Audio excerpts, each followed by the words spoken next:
Avstraliyalik bu odam uyiga yaxshilab e'tibor berib qaraganida tashqaridagi oynalardan bittasi uyning ichida yo'qligini sezib qoldi.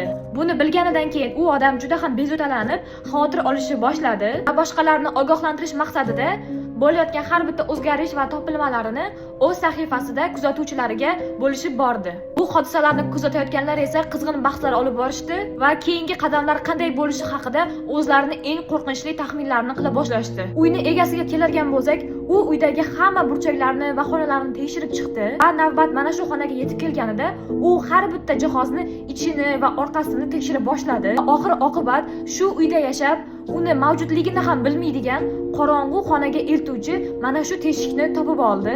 Keyin esa maxsus asboblar olib, bu teshik orqali o'sha qorong'u xonaga o'ta boshladi va bu yerda ko'rishimiz mumkinki, xona juda ham kichkina bo'lib, burchakda bittagina katta quti bor ekan. Qutini ichida esa oldingi uy egasidan qolgan tashlandiq eski narsalar bor ekan. Voqeaning oxirida uyning egasini aytishiga ko'ra, boyagi devorga mahkam biriktirilgan shkaf oldingi uy egasidan qoldirib ketilgan ekan va bu odam bu uyga ko'chib kelganidan beri bu shkafni hech ham joyidan qo'zg'atmagan va uni orqasida nimadir bo'lishi mumkinligini hech ham o'ylab ko'rmagan ekan. Lekin aynan mana shu nuqtada ko'pgina savollar paydo bo'ladi. Nima uchun oldingi uy egasi bu qorong'u xona haqida yangi uy egasiga xabar bermagan? Bu xonada oldinlari nima saqlangan yoki kim yashiringan va eng qo'rqinchlisi, nimaga o'zlari ko'chib ketishgan bo'lsa-da, o'sha qorong'u xonani sirliligicha saqlab qolishgan?